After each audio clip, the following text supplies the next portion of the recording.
नमस्कार, आदाब, सत श्री अकाल दोस्तों। स्वागत है आप सभी का आपके अपनी चैनल पे। आज मैं लेके आई हूँ आप लोगों के लिए पॉलिटिकल साइंस सब्जेक्ट से एक न्यू टॉपिक जिसका नाम है प्रियम्बल। प्रियम्बल जिसे कि हम हिंदी में प्रस्तावना कहते हैं। क्या बोलते हैं? प्रस्तावना। तो आज मैं आप लोगों के लिए टॉपिक लेके आई हूँ। लास्ट वीडियो में मैंने आप लोगों से कहा था कि मैं आप लोगों के साथ शेयर करूँगी 50 क्वेश्चंस जिसके आने के चांसेस हैं प्रियम्बल टॉपिक से। तो वो मैं आज आप लोगों के लिए लेके आई हूँ। जो लोग शॉर्ट्स देख रहे हैं तो कंप्लीट वीडियो को आप लोग मेरे वीडियो वाले सेक्शन, मेरे चैनल पे जाके वीडियो वाले सेक्शन पे देख सकते हैं। और जिन लोगों ने मेरे चैनल को सब्सक्राइब नहीं किया है तो सब्सक्राइब कर दीजिएगा, लाइक एंड शेयर जरूर करिएगा। ठीक है, तो चलिए हम स्टार्ट करते हैं। पहला क्वेश्चन है हमारा, प्रस्तावना किस शब्द से शुरू होती है? तो हमारी जो प्रस्तावना है वो हम भारत के लोग, यानी कि इंग्लिश में हम बोलते हैं we the people of India, तो इससे शुरू होती है। ये एक इम्पॉर्टेंट क्वेश्चन है कि आपसे पूछा जा सकता है कि जो हमारी प्रस्तावना है वो शुरू कहाँ से होती है? वो शुरू होती है हम भारत के लोग से। अगर इंग्लिश में पूछा जाता है तो we the people of India. ठीक है, ये याद कर लीजिएगा। और एक और चीज़ कहना चाहूँगी कि जो आपकी जो प्रस्तावना है, जो प्रियम्बल है, आपके NCERT की बुक्स के फ्रंट पेजेस में दी जाती है, तो उसको एक बार अच्छे से देख लीजिएगा, हिंदी में भी और इंग्लिश में भी, क्योंकि वहाँ से क्वेश्चंस बनते हैं। आपसे पूछा जा सकता है कि निम्नलिखित में से कौन सा शब्द प्रियम्बल में नहीं दिया गया है। तो आपको पता होना चाहिए कि कौन कौन से वर्ड्स दिए हैं और कौन से नहीं दिए हैं। दोनों से क्वेश्चंस बन सकते हैं। ठीक है, आगे बात करते हैं कि प्रस्तावना कब अपनाई गई थी। तो प्रस्तावना को 26 नवंबर 1949 को इसको अपनाया गया था। अच्छा, देखो क्या हुआ था कि 13 दिसंबर 1946 को क्या हुआ था कि जो पंडित जवाहरलाल नेहरू जी थे, इन्होंने क्या किया था, एक उद्देश्य प्रस्ताव प्रस्तुत किया था। संविधान सभा के सामने क्या किया था? उद्देश्य प्रस्ताव जो है प्रस्तुत किया था। ठीक है, तो उसी उद्देश्य प्रस्ताव के मूल सिद्धांतों पर आधारित है हमारी प्रस्तावना। ठीक है, अब हम नेक्स्ट बात करते हैं क्वेश्चन नंबर 3 की, कि जो प्रस्तावना है ये कब लागू हुई थी? तो ये लागू हुई थी 26 जनवरी 1950 से लागू हुई थी। फिर आगे बात करते हैं कि प्रस्तावना में जो संप्रभु वर्ड है, संप्रभु का क्या अर्थ है? तो इसका अर्थ है कि भारत जो है किसी बाहरी शक्ति के अधीन नहीं है, वह अपने आंतरिक और बाहरी मामलों में स्वतंत्र है। यानी कि जो भी निर्णय ले रहे हैं तो भारत देश अपने आप कर सकता है। अपने आंतरिक मामलों को, जो भी है उसके बाहरी मामले हैं, उसको उसके निर्णय लेने में, डिसीजन लेने में वो क्या है? स्वतंत्र है। उसे किसी के ऊपर भी डिपेंड नहीं होना है। ठीक है, वो क्या है? किसी बाहरी शक्ति के अधीन नहीं है। जैसे पहले अंग्रेजों ने शासन कर रखा था हमारे ऊपर, ब्रिटिशर्स ने, तो हम फ्री नहीं थे। लेकिन अब क्या है, अब हमारा अपना खुद का संविधान है। हमें अपने देश के जो भी निर्णय लेने हैं, चाहे वो आंतरिक मामले हो चाहे बाहरी मामले हो, तो किसी अन्य का हस्तक्षेप की आवश्यकता नहीं है। हम अपने मामलों को अपने आप सुलझा सकते हैं, उसमें हम स्वतंत्र है। इसका अर्थ ये है। ठीक है, अच्छे से समझ लीजिए। क्वेश्चन नंबर 5 है कि समाजवादी यानी कि सोशलिस्ट शब्द प्रस्तावना में कब जोड़ा गया था? तो ये 42वां संविधान संशोधन हुआ था 1976 में, उसके तहत ये जोड़ा गया था। इससे बहुत क्वेश्चंस बनते हैं। इसके आपके बहुत अलग अलग जो वर्ड्स आएंगे, उससे पूछा जाएगा आपसे कि कौन सा वर्ड कब इसको जोड़ा गया था, किस अमेंडमेंट के थ्रू जोड़ा गया था। तो इससे आप याद कर लीजिएगा। और एक क्वेश्चन बहुत इंपॉर्टेंट है कि जो हम बात करते हैं कि जो संविधान की जो प्रस्तावना का स्रोत है, हमने किसको माना है, कहाँ से लिया है? तो अमेरिकी संविधान से लिया है। ठीक है, कि यहाँ से, यानी कि जो मैंने आपको बताया था ना कि बहुत सारे ऐसे टॉपिक्स जो हमने अलग अलग कंट्री से लिए हैं। तो प्रस्तावना का जो है ये स्रोत हमने कहाँ से लिया है? अमेरिकी संविधान को माना जाता है। ठीक है, अच्छा, अब हम बात करते हैं। अच्छा, एक और इससे क्वेश्चन बन सकता है। एक और क्वेश्चन क्या बन सकता है? ये तो मैंने आपको बता दिया कि इसकी प्रस्तावना का स्रोत तो अमेरिकी संविधान से है, अमेरिकी कॉन्स्टिट्यूशन से है। लेकिन जो इसमें विशिष्ट भाषा, यानी कि जो इसमें ये इतनी विशिष्ट भाषा इसमें यूज़ की गई है प्रस्तावना में, तो इस विशिष्ट भाषा का स्रोत कहाँ से लिया गया? वो लिया गया है ऑस्ट्रेलिया के संविधान से। समझ आ रहा है? मैंने क्या बोला? मैंने ये बोला कि जो हमारी प्रस्तावना का जो सोर्स है, जो स्रोत है, वो कहाँ है? अमेरिका। लेकिन अगर हम बात करते हैं कि जो प्रस्तावना में हमने विशिष्ट भाषा, जो जिस तरह से हमने उसका एक भाषा को प्रयोग किया है, तो उसको कहाँ से लिया गया है? वो लिया गया है ऑस्ट्रेलिया के संविधान से। ठीक है, चलिए आगे बढ़ते हैं क्वेश्चन नंबर 6 पे। धर्मनिरपेक्ष सेक्युलर शब्द प्रस्तावना में कब जोड़ा गया था? तो धर्मनिरपेक्ष शब्द जो है प्रस्तावना में 42वां संविधान संशोधन 1976 के द्वारा जोड़ा गया था। और इसी प्रकार से आप लोगों का जो समाजवादी था वो भी 42वें संविधान संशोधन के तहत जोड़ा गया था। अखंडता यानी कि इंटीग्रिटी शब्द जो है प्रस्तावना में जोड़ने वाला संशोधन कौन सा है? तो वो कौन सा है? 42वां संविधान संशोधन। तो यानी कि आप ये कह सकते हैं कि जो समाजवादी वर्ड है, जो समाजवादी शब्द है आपका, अखंडता और धर्मनिरपेक्ष, ये तीनों ही जो शब्द हैं हमारे प्रस्तावना में, हमारे संविधान की प्रस्तावना में 42वां संविधान संशोधन 1976 के थ्रू जोड़े गए हैं। ठीक है, यहाँ से आपका एक आंसर याद हो गया, समाजवादी, धर्मनिरपेक्ष और अखंडता। समाजवादी, धर्मनिरपेक्ष, अखंडता, ये तीनों वर्ड्स क्या हैं? 42वां संविधान संशोधन 1976 के थ्रू जोड़े गए हैं। ठीक है, आगे बढ़ते हैं, क्वेश्चन नंबर 8 की बात करते हैं। क्वेश्चन नंबर 8 है कि जो प्रस्तावना में हमने गणराज्य यानी कि रिपब्लिक जो वर्ड है उसका क्या अर्थ है? तो इसका मतलब है कि जो राष्ट्रपति या राष्ट्राध्यक्ष जनता के द्वारा निर्वाचित होता है, वंशानुगत नहीं है। ठीक है, इसका अर्थ ये है। तो यहाँ पे आपका ये बहुत ही इम्पॉर्टेंट है कि प्रस्तावना में जो गणराज्य है, रिपब्लिक, इसका क्या अर्थ है? तो इसका अर्थ बस यही है कि जिस भी देश का जो राष्ट्र प्रमुख होता है, हेड ऑफ स्टेट होता है, वो जनता के द्वारा या तो डायरेक्टली या इनडायरेक्टली वे से चुना जाता है। यानी कि इसमें ऐसा नहीं होता है कि हेरिडेटरी, यानी कि कह सकते हैं आप कि वंशानुगत पद नहीं होता है कि भाई राजा का बेटा राजा बनेगा, वंशानुगत नहीं होता है। इसमें जिस भी देश में क्या होता है, राष्ट्र प्रमुख जनता के द्वारा प्रत्यक्ष रूप से या परोक्ष रूप से चुना जाता है, तो वो जो पद होता है वो वंशानुगत नहीं होता है, हेरिडेटरी नहीं होता है। ठीक है, अच्छा, गणराज्य का शाब्दिक अर्थ वैसे क्या होता है कि जनता का राज या फिर जनता के द्वारा चुना गया राष्ट्र प्रमुख। ठीक है, और जो राष्ट्रपति होते हैं वो राष्ट्र के प्रमुख होते हैं और वो चुने हुए जो भी निर्वाचन मंडल होता है उसके द्वारा चुने जाते हैं। तो आपको ध्यान रखना है कि अगर आपसे पूछा जाए कि गणराज्य यानी कि रिपब्लिक का क्या अर्थ होता है, तो रिपब्लिक का अर्थ है राष्ट्राध्यक्ष या राष्ट्रपति जनता के द्वारा निर्वाचित होता है, वंशानुगत नहीं। और ये निर्वाचन भी देखो, राष्ट्रपति का जो निर्वाचन होता है वो चाहे प्रत्यक्ष रूप से हो या परोक्ष रूप से हो, लेकिन क्या है, वो जनता के द्वारा चुना जाता है। ठीक है, लेकिन वंशानुगत नहीं होता है। समझ में आ रहा है? और ये कैसे चुने जाते हैं? वो जो भी हमारा निर्वाचन मंडल होता है उनके द्वारा चुना जाता है। डायरेक्टली हम तो वोट नहीं करते राष्ट्रपति के लिए, लेकिन यहाँ पे आपको एक बात समझाई गई है कि ये वंशानुगत पद नहीं होता है, वंशानुगत यहाँ पे शासन नहीं होता है, बल्कि जनता के द्वारा चुने जाते हैं। ठीक है, ये है, चाहे वह चुने हुए, मतलब कि चाहे वो परोक्ष रूप से चुने जाए या प्रत्यक्ष रूप से चुने जाए, लेकिन वो वंशानुगत पद नहीं होता है। ठीक है, इसका अर्थ ये होता है। क्वेश्चन नंबर 9 है कि जो हमारा प्रस्तावना में लोकतांत्रिक यानी कि डेमोक्रेटिक का क्या तात्पर्य है? यानी कि जो ये वर्ड आया है लोकतांत्रिक, डेमोक्रेटिक, इसका क्या अर्थ है? इसका अर्थ है कि शासन जनता का, जनता के लिए और जनता के द्वारा होता है। यानी कि यहाँ पे क्या है, जनता को सर्वोच्च माना गया है। जनता को क्या माना गया है? सर्वोच्च माना गया है। ये एक इम्पॉर्टेंट क्वेश्चन है, ये कई बार आप शुरू से पढ़ते आ रहे होंगे कि लोकतांत्रिक यानी कि डेमोक्रेटिक का क्या अर्थ होता है। तो डेमोक्रेटिक का अर्थ होता है शासन जनता का, जनता के लिए और जनता के द्वारा होता है। चलिए आगे बढ़ते हैं, क्वेश्चन नंबर हम 10 की बात करते हैं। क्वेश्चन नंबर 10 है, प्रस्तावना में कितने मूल आदर्श बताए गए हैं? तो कितने बताए गए हैं? 4। कौन कौन से हैं? न्याय, स्वतंत्रता, समानता, बंधुत्व, यानी कि इंग्लिश में बोलते हैं हम जस्टिस, लिबर्टी, इक्वलिटी, फ्रेटर्निटी। ये 4 वर्ड्स हैं जो कि हमारे प्रस्तावना में मूल आदर्श बताए गए हैं। ठीक है, तो कितने हैं? 4।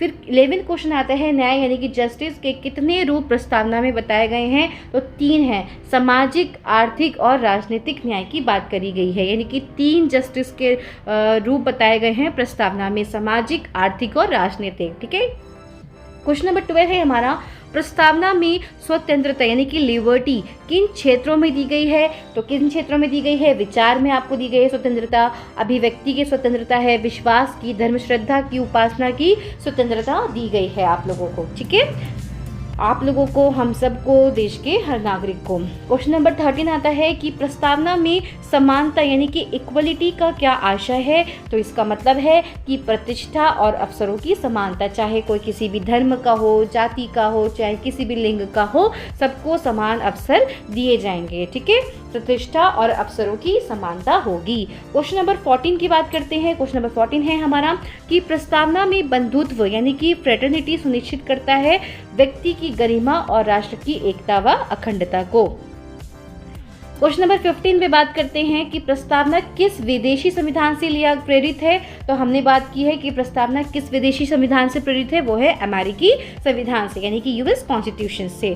फिर है संविधान की आत्मा किसे कहा जाता है? तो प्रस्तावना को ही सोल ऑफ द कॉन्स्टिट्यूशन कहा जाता है। अच्छा, जो यहाँ पे हमारा बात हो रही है संविधान की आत्मा, ठीक है, संविधान की आत्मा की बात करें, फिर संविधान का आभूषण, संविधान का आभूषण ये किसने कहा है? संविधान की आत्मा और संविधान का आभूषण, ये प्रस्तावना को किसने कहा है? ऐसा ये कहा है ठाकुर दास भागवत जी के द्वारा कहा गया है। किसको? प्रस्तावना को संविधान की आत्मा और संविधान का आभूषण कहा गया है। ठीक है। अच्छा, और भी है हमारी, जैसे कि संविधान की जन्म कुंडली भी कहा गया है इसको, और इसको संविधान की जन्म कुंडली किसने कहा है? तो इसको संविधान की जो कुंडली है वो कहा गया है के.एम. मुंशी जी के द्वारा क्या कहा गया है? प्रस्तावना को संविधान की जन्म कुंडली कहा गया। और ये राजनीतिक जन्मपत्री भी कहा है, राजनीतिक जन्मपत्री भी कहा है। किसने कहा है? के.एम. मुंशी ने। ठीक है। फिर हमारे जो एक न्यायविद थे नानी पालकीवाला,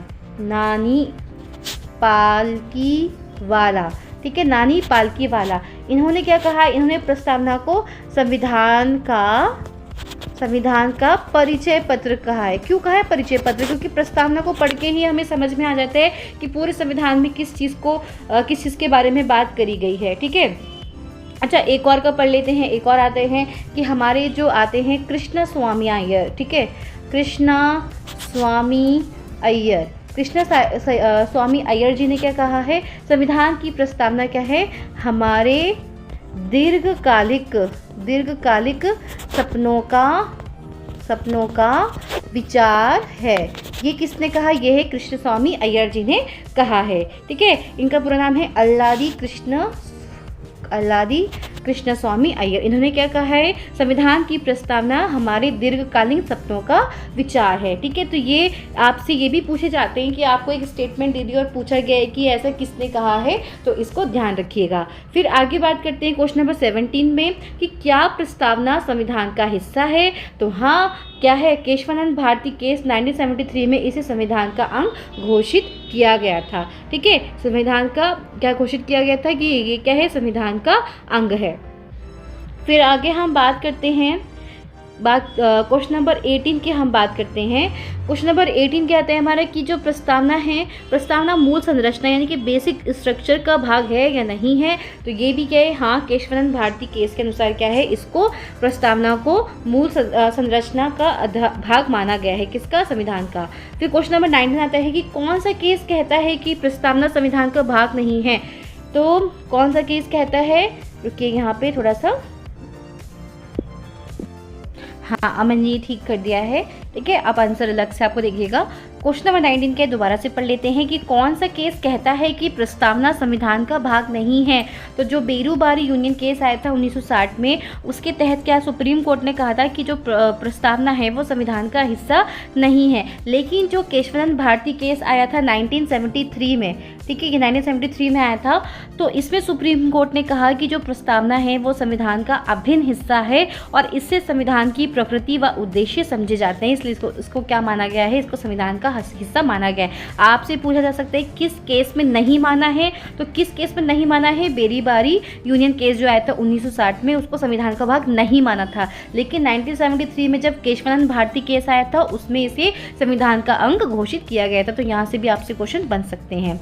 चलिए आगे बात करते हैं क्वेश्चन नंबर 20 में कि किस केस ने बेरुबरी केस के निर्णय को पलटा था। तो केशवानंद भारती केस आया था 1973 में, उसने उसके निर्णय को बदल दिया था। जैसे कि सुप्रीम कोर्ट ने बेरुबरी केस में निर्णय लिया था कि ये संविधान का अंग नहीं है, उसका हिस्सा नहीं है, लेकिन केशवानंद भारती केस में इसको एक्सेप्ट कर लिया गया था कि प्रस्तावना संविधान का हिस्सा है, उसका अंग है। ठीक है।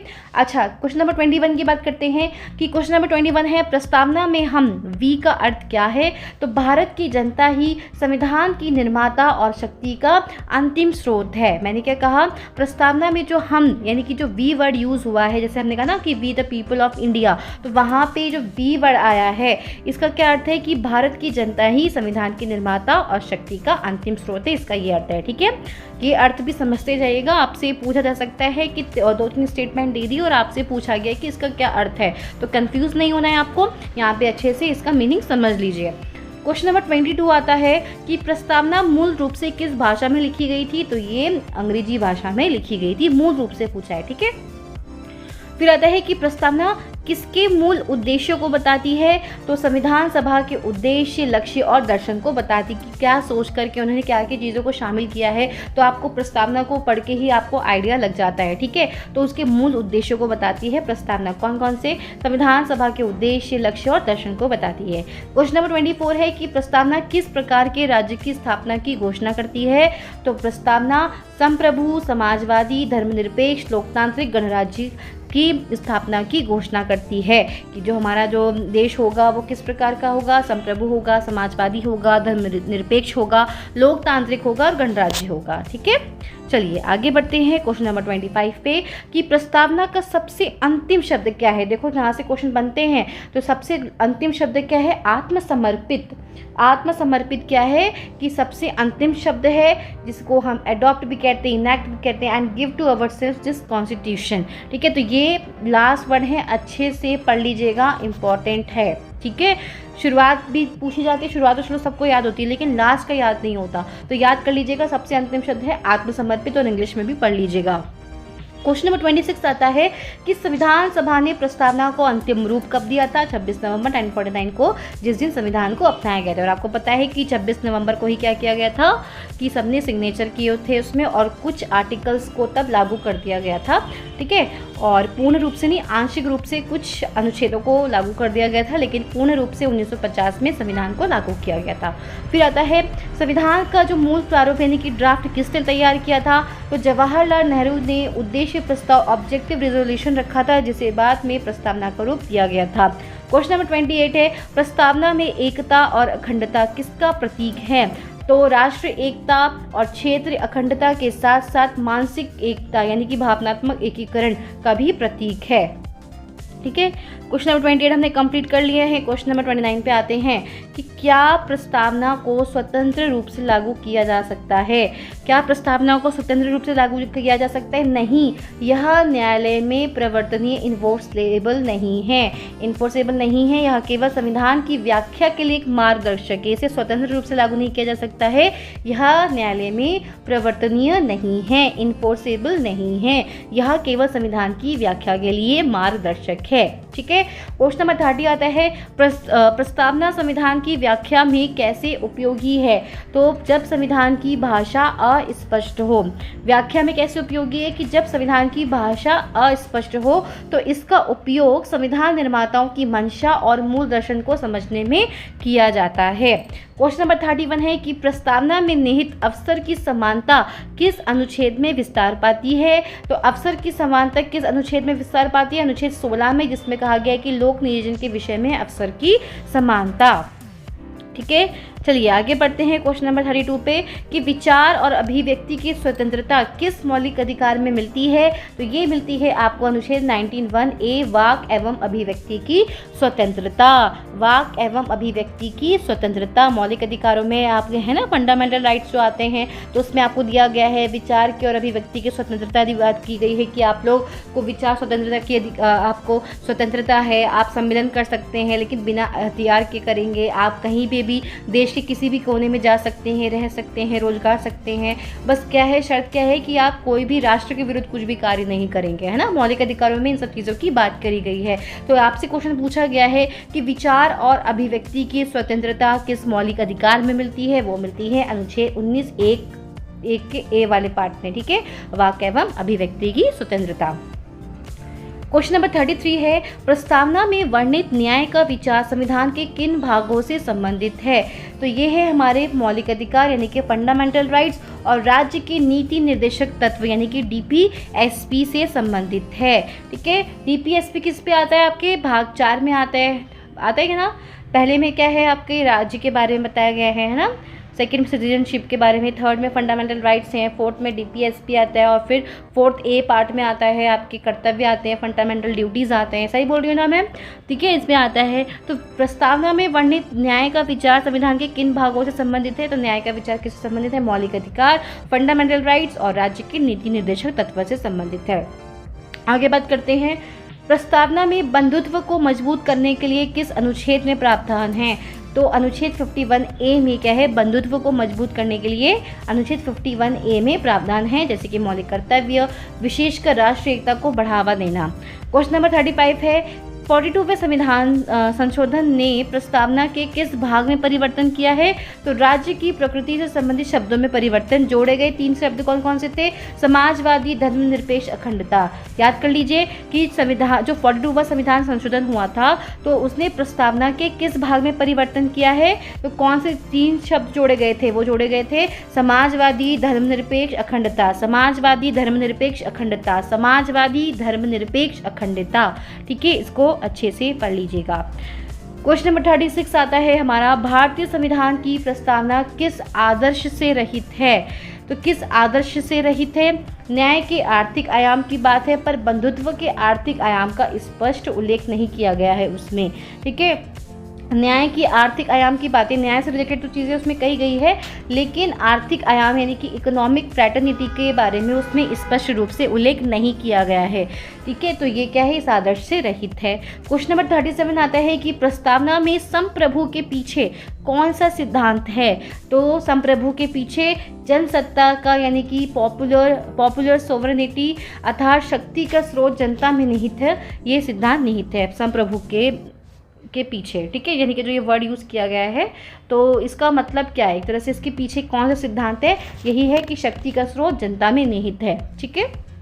क्वेश्चन नंबर 38 हमारा, गणराज्य का सीधा संबंध किस अनुच्छेद से जुड़ता है? तो गणराज्य का सीधा संबंध अनुच्छेद 52 से 62 जुड़ता है। राष्ट्रपति का चुनाव और पद के बारे में इसमें बात करी गई है। क्वेश्चन नंबर 39 है, फ्रांस की क्रांति से प्रस्तावना ने किन आदर्शों को ग्रहण किया है? फ्रांस की क्रांति आपने पढ़ा होगा ना, फ्रेंच रिवॉल्यूशन जो हुआ था, तो उसकी जो फ्रांस की क्रांति से प्रस्तावना ने किन आदर्श को ग्रहण किया है? स्वतंत्रता, समानता, बंधुत्व। ये याद कर लेना, ये बहुत इंपॉर्टेंट चीज़ है, आपसे पूछा जा सकता है और इम्पॉर्टेंट भी है। अब आपसे ना कंपटीशन देखो, कॉम्पिटिटिव एग्जाम का जो लेवल है ना बहुत हाई हो चुका है, तो आपसे बच्चों वाले क्वेश्चन नहीं पूछे जाएंगे कि संविधान को बनने में कितने वर्ष लगे या कब उसको लागू किया गया था। अब इस तरह से क्वेश्चंस बनेंगे आपके कि फ्रांस की क्रांति से प्रस्तावना ने किन आदर्शों को ग्रहण किया है, ठीक है। तो किन आदर्शों को ग्रहण किया है? स्वतंत्रता, समानता एवं बंधुत्व, फ्रेटर्निटी। फिर आता है क्वेश्चन नंबर 40 की बात करते हैं, तो किसने प्रस्तावना को संविधान का पहचान पत्र यानी कि आइडेंटिटी कार्ड कहा है? यहाँ मैंने अभी आप लोगों के साथ शेयर भी किया था कि जो प्रसिद्ध न्यायविद N.A. पालकीवाला जो है, यानी कि N के इनको क्या बोलते हैं? नानी पालकीवाला भी बोलते हैं, ठीक है। यहाँ पे थोड़ा स्पेलिंग मिस्टेक हो गया है, पालकीवाला आएगा, ठीक है। तो इनके द्वारा क्या किया गया है? प्रस्तावना को संविधान का पहचान पत्र कहा गया है। चलिए बढ़ते हैं क्वेश्चन नंबर 41 पे कि किस न्यायिक निर्णय ने प्रस्तावना संविधान की कुंजी है? मतलब किस न्यायिक निर्णय ने कहा कि जो प्रस्तावना है वो संविधान की कुंजी है? कि कुंजी है, पेरूबारी केस ने कहा था, ठीक है। फिर आगे बढ़ते हैं हम, फिर आता है हमारा क्वेश्चन नंबर 42, प्रस्तावना में न्याय को पहला स्थान क्यों दिया गया है? यह संविधान निर्माताओं का मूल उद्देश्य था। यह संविधान निर्माताओं का मूल उद्देश्य था एक न्यायपूर्ण समाज की स्थापना करना, इसलिए प्रस्तावना में न्याय को पहला स्थान दिया गया है, ठीक है। दोबारा से रिपीट करेंगे। मैंने क्या कहा कि प्रस्तावना में न्याय को पहला स्थान क्यों दिया गया है, तो क्यों दिया गया है, क्योंकि ये संविधान निर्माताओं का मूल उद्देश्य था कि ये एक न्यायपूर्ण समाज की स्थापना करना, एक न्यायपूर्ण समाज हो, किसी के साथ भी अन्याय ना हो, तो एक ऐसे समाज की स्थापना करना जहाँ पे किसी के साथ भी अन्याय ना हो। ठीक है, तो इसलिए क्या है, न्याय को पहला स्थान दिया गया है। अच्छा, यहाँ पे आप कहीं कंफ्यूज तो नहीं हो रहे हो कि यहाँ पे कि प्रस्तावना की यहाँ पे कुंजी माना है। ठीक है, कुंजी माना है क्या मतलब यहाँ पे ये है कि जो ये केस है ना कि किस न्यायिक निर्णय ने कहा कि प्रस्तावना संविधान की कुंजी है। यहाँ पे ये नहीं बोला गया कि उसको एक्सेप्ट किया गया या अंग माना गया, यहाँ पे बोला गया कि प्रस्तावना संविधान की कुंजी है। यानी कि मतलब जो ये क्या करती है कि यहाँ पे ये माना गया था इस केस में कि संविधान की मूल भावना और उद्देश्य को बताती है, लेकिन यहाँ पे ये नहीं एक्सेप्ट किया गया था कि ये संविधान का अंग है। लेकिन जो केशवानंद भारती केस आया था 1973 में, ठीक है, तो उसमें कहा गया कि जो प्रस्तावना है वो संविधान का अभिन्न अंग है। ठीक है, इसमें सिर्फ इसको प्रस्तावना को संविधान की कुंजी माना गया है। ठीक है, इस बेरुबारी केस में आगे बढ़ते हैं क्वेश्चन नंबर 43 में कि लोकतांत्रिक शब्द में भारत के कौन से लोकतंत्र शामिल हैं, तो राजनीतिक, सामाजिक और आर्थिक लोकतंत्र शामिल है। यानी कि जो लोकतांत्रिक वर्ड यूज जो हुआ है इसमें भारत के कौन से लोकतंत्र शामिल है, तो राजनीतिक, सामाजिक और आर्थिक। ठीक है, फिर आता है धर्मनिरपेक्ष शब्द का भारतीय अर्थ क्या है, कि सभी धर्मों के प्रति सम्मान और राज्य का अपना कोई धर्म नहीं होगा, सकारात्मक धर्मनिरपेक्षता। मतलब यहाँ पे कहा गया है कि सभी धर्मों को, चाहे वो किसी भी धर्म का हो, सबके प्रति समान इक्वल बिहेवियर किए जाएगा। ठीक है, बिहेवियर सबके साथ समान व्यवहार किया जाएगा, और किसी भी देश का ऐसा नहीं होगा कि कोई धर्म है कि ये हिंदू प्रधान देश है या मुस्लिम प्रधान है या किसी भी धर्म का है। यहाँ पे क्या बोला गया, सीधा सीधा यहाँ पे धर्मनिरपेक्ष शब्द का भारतीय अर्थ क्या है, कि सभी धर्मों के प्रति सम्मान और राज्य का अपना कोई धर्म नहीं होगा, चाहे वो किसी भी धर्म का हो, सबको सम्मान दिया जाएगा, सभी लोग क्या है, इक्वल हैं। फिर आता है क्वेश्चन नंबर 45 है हमारा कि संविधान निर्माताओं ने प्रस्तावना में स्वतंत्रता को क्यों प्रमुखता दी है, तो क्यों प्रमुखता दी है, व्यक्तिगत स्वतंत्रता लोकतंत्र की मूल भावना है और बहुआयामी विकास के लिए आवश्यक है। ठीक है, तो अगर हमें फ्रीडम नहीं मिलेगी तो हम खुल के कुछ भी काम नहीं कर पाएंगे, है ना। आप खुद सोचोगे, अगर आपको मान लीजिए कोई टास्क दिया गया है और आप पे बंदिशें लगा दी गई हैं, आप खुल के अपना कुछ काम नहीं कर सकते, तो क्या है, आप हमेशा डरे डरे से रहोगे, आप किसी काम को अच्छे से कर ही नहीं पाओगे। और आपकी जो एक अपनी फ्रीडम है वो एक बहुत इंपॉर्टेंट रोल करती है हमारी लाइफ में। ठीक है, तो संविधान निर्माताओं ने प्रस्तावना में स्वतंत्रता को क्यों प्रमुखता दी है, व्यक्तिगत स्वतंत्रता लोकतंत्र की मूल भावना है और बहुआयामी विकास के लिए आवश्यक है। ठीक है, बहुआयामी विकास क्या होता है, बहुआयामी विकास जो होता है ना कि चाहे वो सोशली हो, मेंटली हो, इकोनॉमिकली हो, फिजिकली हो, कैसे भी हो, तो व्यक्तिगत स्वतंत्रता क्या है, बहुत ही आवश्यक है। ठीक है, चलिए, अगर हमें विकास करना है तो हमारा, जैसे हम बच्चों में कहते हैं ना कि बच्चे का सब चीज़ में विकास, सर्वांगीण विकास होना चाहिए, तो इसी प्रकार से जो स्वतंत्रता है वो भी हमारे बहुआयामी विकास के लिए, मल्टी डायमेंशनल डेवलपमेंट के लिए क्या है, इम्पॉर्टेंट है। ठीक है, क्वेश्चन नंबर 46 से बढ़ते हैं कि 46 में है कि प्रस्तावना में समाजवादी का भारतीय मॉडल क्या कहलाता है, तो प्रस्तावना में समाजवादी का भारतीय मॉडल लोकतांत्रिक समाजवाद यानी कि डेमोक्रेटिक सोशलिज्म, जिसमें मिश्रित अर्थव्यवस्था का समर्थन किया जाता है। ठीक है, जिसमें मिश्रित अर्थव्यवस्था का समर्थन किया जाता है, तो लोकतांत्रिक जो समाजवाद यानी कि डेमोक्रेटिक सोशलिज्म, जिसमें मिश्रित अर्थव्यवस्था का समर्थन किया जाता है। तो यहाँ पे ध्यान रखिएगा, क्वेश्चन पूछा जा सकता है कि जो प्रस्तावना में समाजवादी है, समाजवादी का भारतीय मॉडल क्या कहलाता है, तो लोकतांत्रिक समाजवाद जिसमें मिश्रित अर्थव्यवस्था का समर्थन किया जाता है, ये इसका अर्थ है। ठीक है, अर्थ है इसमें, इसको भारतीय मॉडल में सम्मिलित किया जाता है समाजवादी के अंतर्गत। फिर आता है कि 47 में प्रस्तावना में वर्णित समानता को किस प्रकार लागू किया गया है, तो मौलिक अधिकार जैसे कि अनुच्छेद 14 से 18 और आरक्षण नीति यानी कि अफर्मेटिव एक्शन के माध्यम से क्या है कि जो प्रस्तावना में वर्णित किया गया है समानता उसको किस प्रकार से लागू किया गया, जैसे कि आपके फंडामेंटल राइट्स है, मौलिक अधिकार जैसे अनुच्छेद 14 से 18 तक, और आरक्षण नीतियों के माध्यम से क्या किया जाता है, समानता को लागू किया जाता है प्रस्तावना में। फिर आता है प्रस्तावना में बंधुत्व क्यों आवश्यक है, तो प्रस्तावना में भारत जैसे विविध और बहुभाषी समाज में राष्ट्रीय एकता और सामंजस्य बनाए रखने के लिए बंधुत्व आवश्यक है। फिर क्वेश्चन नंबर 49 आता है हमारा, प्रस्तावना का मुख्य उद्देश्य क्या है? भारत के राज्य की प्रकृति और संविधान के मूल दर्शन को संक्षिप्त में घोषित करना। ये आंसर एक साथ हो गया है, ठीक है। ये क्या है आपका, ये आंसर है यहाँ से कि प्रस्तावना का मुख्य उद्देश्य क्या है। मैं इसको थोड़ा सा सही कर देती हूँ। हाँ, अब देखिए, प्रस्तावना का मुख्य उद्देश्य क्या है? भारत के राज्य की प्रकृति यानी कि नेचर ऑफ स्टेट और संविधान के मूल दर्शन को संक्षेप में घोषित करना क्या है? प्रस्तावना का मुख्य उद्देश्य है। फिर हम बात करते हैं क्वेश्चन नंबर 50 की। तो क्वेश्चन नंबर 50 है, प्रस्तावना का भारतीय लोकतांत्रिक में क्या महत्व है? हाँ, तो प्रस्तावना का भारतीय लोकतंत्र में व्यवहारिक महत्व क्या है? यह हर संवैधानिक व्याख्या और नीति निर्धारण का मार्गदर्शक सिद्धांत यानी कि गाइडिंग प्रिंसिपल है। क्या बोला है, दोबारा से पढ़ लेते हैं कि प्रस्तावना का भारतीय लोकतंत्र में व्यवहारिक महत्व क्या है? यह क्या करता है? यह हर संवैधानिक व्याख्या और नीति निर्धारण का मार्गदर्शक सिद्धांत यानी कि गाइडिंग प्रिंसिपल है। तो दोस्तों, हो गए हमारे 50 क्वेश्चंस कंप्लीट और बहुत ही इम्पॉर्टेंट थे ये, ठीक है। इससे क्वेश्चंस बनते हैं और मैं और भी वीडियोस लाती रहूँगी आप लोगों के लिए न्यू टॉपिक्स में, ठीक है। नेक्स्ट वीडियो में मैं आप लोगों के साथ ये भी शेयर करूँगी, आप लोगों के साथ एक शॉर्ट PDF शेयर कर दूँगी जिसमें आप लोगों के साथ मैं नॉलेज शेयर करूँगी कि कहाँ से हमने किस देश से कौन कौन से टॉपिक्स लिए हैं उनके बारे में, क्योंकि वहाँ से भी काफ़ी क्वेश्चंस देखने को हमें मिलते हैं, ठीक है। तो आज के लिए इतना ही, मिलते हैं नेक्स्ट वीडियो में एक न्यू टॉपिक के साथ। तब तक के लिए धन्यवाद।